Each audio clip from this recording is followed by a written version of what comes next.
Hola estudiantes de primero medio, bienvenidos a un nuevo video de la asignatura de Biología titulado Flujo de materia y energía. Comenzaremos hablando primeramente de los flujos de energía. Hay que entender que entre los diferentes organismos que conforman un ecosistema se genera un intercambio de materia y energía.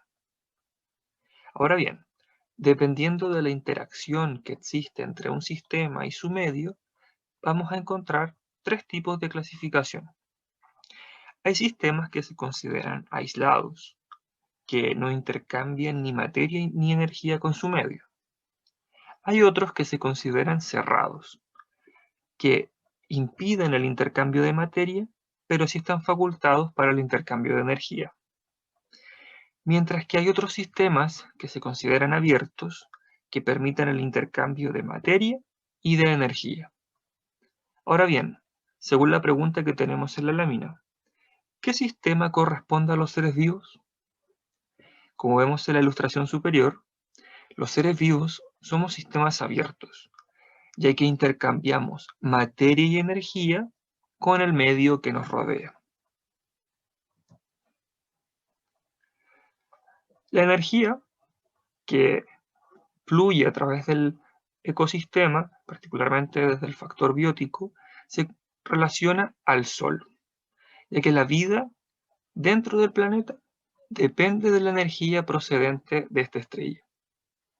La cantidad de energía radiante que es liberada por el Sol es equivalente a 13 por 10 elevado a 23 calorías al año.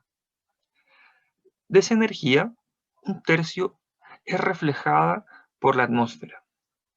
2/3, que es la gran mayoría, es absorbida por la Tierra y se convierte en calor. Y aproximadamente un 1% es utilizado en la fotosíntesis y por tanto ingresa a los organismos vivos. Según la termodinámica, que es la ciencia que estudia las transformaciones de la energía, esta indica dos leyes. La primera es que la energía no se crea ni se destruye, solo se transforma. De ahí que, por ejemplo, la energía lumínica del Sol llega a transformarse en energía química. Y la segunda ley indica que la entropía se incrementa, por lo que las transformaciones no son 100% eficaces y una parte se pierde en calor. La entropía se relaciona al desorden natural que tienen los sistemas. Ahora bien, la energía de la que depende la vida entra al mundo biológico en forma de luz, como recién comentábamos, y se convierte en energía química por los organismos fotosintetizadores, los que a su vez son la fuente de energía para todos los otros organismos. El conjunto de componentes bióticos y abióticos a través de los cuales fluye la energía y ciclan los materiales es el ecosistema. De tal forma que podemos clasificar a los organismos según la fuente desde donde obtienen, por ejemplo, sus nutrientes. La primera son los autótrofos. Son aquellos organismos que fabrican su propio alimento. Y vamos a distinguir dos formas de hacerlo. Una son los organismos fotótrofos, que son aquellos que dependen de la luz para producir su alimento realizando procesos fotosintéticos, como las algas, las plantas o las cianobacterias. Sin embargo, hay lugares del planeta que no tienen acceso a la luz solar y hay organismos que han desarrollado algunos otros procesos para poder obtener su energía. En este caso están los quimiótrofos, que van a utilizar la energía de compuestos químicos para producir su alimento, como lo son, por ejemplo, las arqueas. Por otro lado, están los organismos heterótrofos, que dependen de alimentarse de otros organismos. Por ejemplo, están los organismos herbívoros, que obtienen la materia y energía de organismos productores como las plantas. Ejemplo, el oso panda. También están los organismos carnívoros, que obtienen su materia y energía de otros animales, como por ejemplo el tiburón. O los omnívoros, que obtienen energía y materia de plantas y de animales. Ejemplo, el erizo.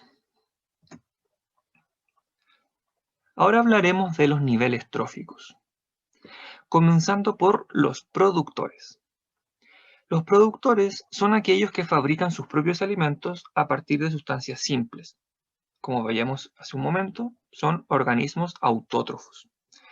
En general, se va a hablar de los fotosintéticos, como recién comentábamos, las plantas, las algas o las cianobacterias, que forman parte de lo que se denomina la lámina como el fitoplancton.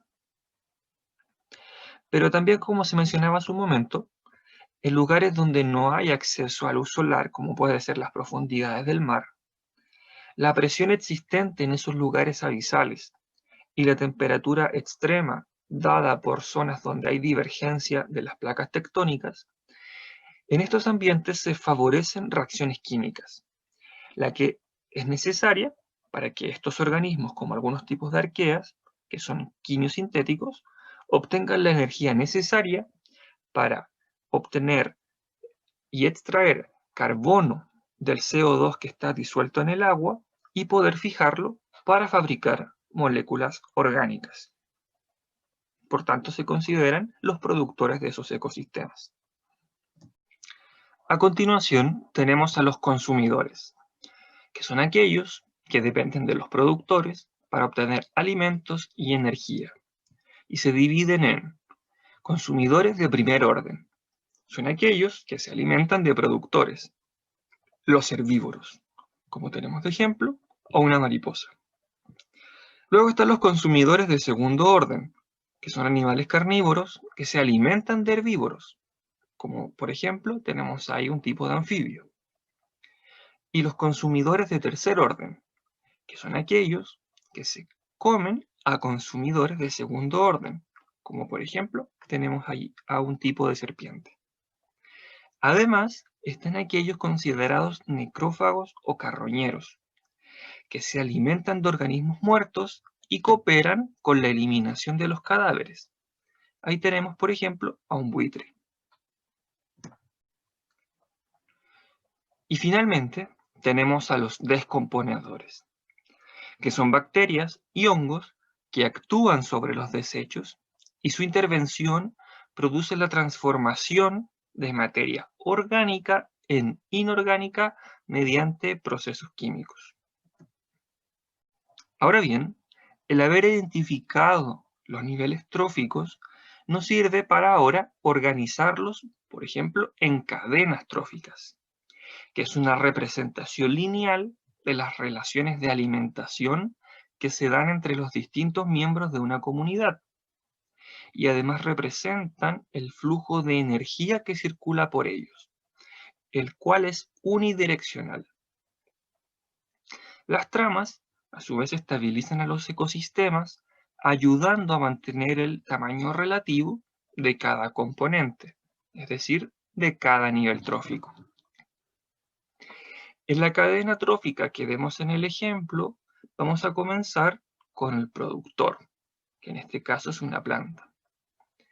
Luego tenemos a un consumidor de primer orden, que corresponde a un saltamonte, el que es consumido por este consumidor de segundo orden, que va a ser un ave. Esta ave va a ser depredada por un consumidor de tercer orden, que es una serpiente. Y en esta cadena trófica tenemos un consumidor de cuarto orden, que corresponde a un búho. Además, es importante considerar que de manera transversal están dispuestos los descomponedores. Otro aspecto interesante es que una cadena que presenta menos consumidores es más eficiente energéticamente. Acá tenemos otro ejemplo de una cadena trófica, donde vamos a tener a un productor a un consumidor primario, a un consumidor secundario y a un consumidor terciario. Y finalmente a los descomponedores que actúan de manera transversal. Lo importante es identificar el flujo de energía, recordando que los productores incorporan energía a la cadena y esta cadena o este flujo de energía circula de manera unidireccional por ella, retornando finalmente a los descomponedores que van a hacer la transformación de la materia orgánica a inorgánica, devolviéndola al ecosistema. Ahora bien, una vez que hemos considerado lo que es una cadena trófica, tenemos que también pensar de que en los ecosistemas cada componente o cada nivel trófico no interactúa únicamente con otro tipo de nivel, sino que en realidad esto funciona como una trama o una red, ya que las relaciones tróficas en una comunidad están dadas por numerosas cadenas que se van a entrelazar en complejas interrelaciones. De manera que en el esquema se representa, por ejemplo, lo que podría estar ocurriendo en la sabana africana, donde tenemos una gran cantidad de especies que interactúan entre sí, de manera que podemos encontrar más de una cadena formando esta gran red trófica.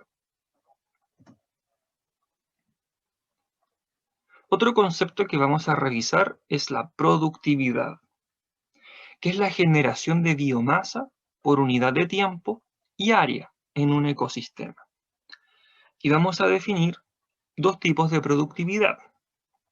La productividad bruta, que es la medida de la tasa a la cual los organismos asimilan energía en un nivel trófico. Y la productividad neta, que corresponde a la productividad bruta menos la materia orgánica consumida por todas las actividades metabólicas de los organismos.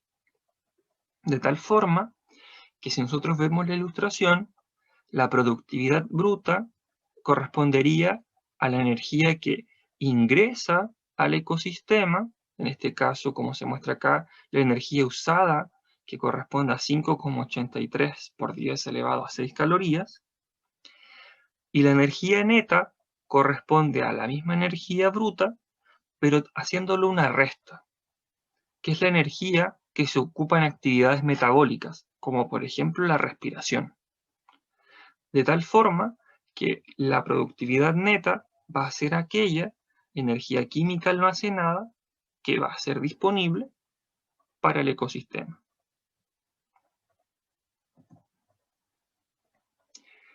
Otra forma también de poder representar las relaciones tróficas dentro de un ecosistema son las pirámides. Vamos a revisar la pirámide trófica, que establece relaciones alimenticias. De tal forma que vamos a establecer en la base de la pirámide a los productores, luego a los consumidores primarios, luego a los consumidores secundarios y finalmente a los consumidores terciarios, siendo los descomponedores transversales a todos los niveles tróficos. Además, usando pirámides, también podemos establecer las relaciones energéticas a nivel trófico. En este caso, el flujo energético resulta en pérdida de esta entre cada nivel trófico. En el caso del esquema, lo que se representa es que la energía que va de un nivel a otro no es la misma, sino que gran parte de ella, particularmente el 90%, es ocupada en el metabolismo y también se pierde en forma de calor, recordando la segunda ley de la termodinámica. Y solo un 10% de la energía del nivel se transfiere al siguiente, lo que se conoce como la regla del 10%, la que indica que de un nivel trófico a otro no pasa más de un 10% de la energía. De ahí que en las cadenas tróficas no puede haber más de 4 a 5 niveles. Por ejemplo, acá tenemos, en el caso del nivel de productores primarios, una energía en biomasa de 20.000 kilocalorías por metro cuadrado al año. Considerando la regla del 10%, solo va a estar disponible para el siguiente nivel 2.000 kilocalorías por metro cuadrado al año. Al siguiente nivel de los consumidores secundarios, solamente 200 kilocalorías por metro cuadrado al año. Al siguiente nivel de consumidores terciarios, solo 20 kilocalorías por metro cuadrado al año. Y para los consumidores cuaternarios, solo 2 kilocalorías por metro cuadrado al año. Y recordando que el flujo de energía también considera a los descomponedores, también en este caso se consideran de manera transversal en el flujo que va hacia ellos. Otra forma de poder representar pirámides se relaciona al número. En este caso, la cantidad de individuos se expresa en número a razón de los metros cuadrados. Por ejemplo, tenemos 10.000 productores, 1.000 consumidores primarios, 100 consumidores secundarios y 10 consumidores terciarios. Otra forma es la pirámide de biomasa, que es la cantidad de materia viva que se expresa en gramos partido en metros al cuadrado, lo que también se llama el peso seco. Acá tenemos dos ejemplos, donde tenemos la mayor cantidad de biomasa a nivel de productores, la cual es mucho menor a nivel de herbívoros, y esta también disminuye a nivel de los carnívoros. O acá tenemos un ejemplo en el mar, donde tenemos a productores que son el fitoplancton, donde tenemos una menor biomasa a razón de el zooplancton, donde tenemos en este caso una gran cantidad de peso seco. En este caso uno podría pensar por qué hay una menor biomasa en el fitoplancton y cómo ésta permite mantener a esta gran cantidad de biomasa del siguiente nivel trófico. En este caso ocurre que la forma de reproducción del fitoplancton es diferente y más acelerada que la del zooplancton, lo que permite, por tanto, mantener esta relación que podría parecer un poco anecdótica. Ahora revisaremos el flujo de materia, que son los ciclos biogeoquímicos.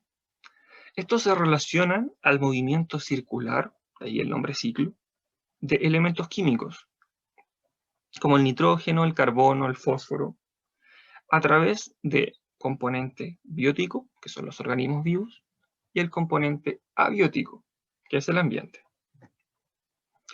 Partiremos revisando el ciclo del carbono. El carbono va a estar dispuesto en forma de dióxido de carbono en la atmósfera, y este va a entrar a los sistemas biológicos mediante el proceso de la fotosíntesis. Los organismos productores, como unas plantas, van a capturar el CO2 y lo van a ocupar como base de azúcares, como el almidón.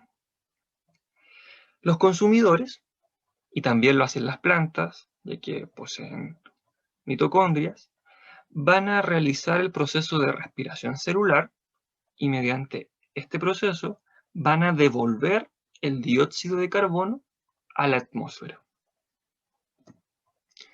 Por otro lado, moléculas carbonatadas también se pueden depositar en el medio acuático como residuos. Y estos se suman a otros residuos orgánicos y estos pueden, o dieron, por ejemplo, ya lo hicieron, origen a depósitos de combustibles fósiles de organismos del pasado.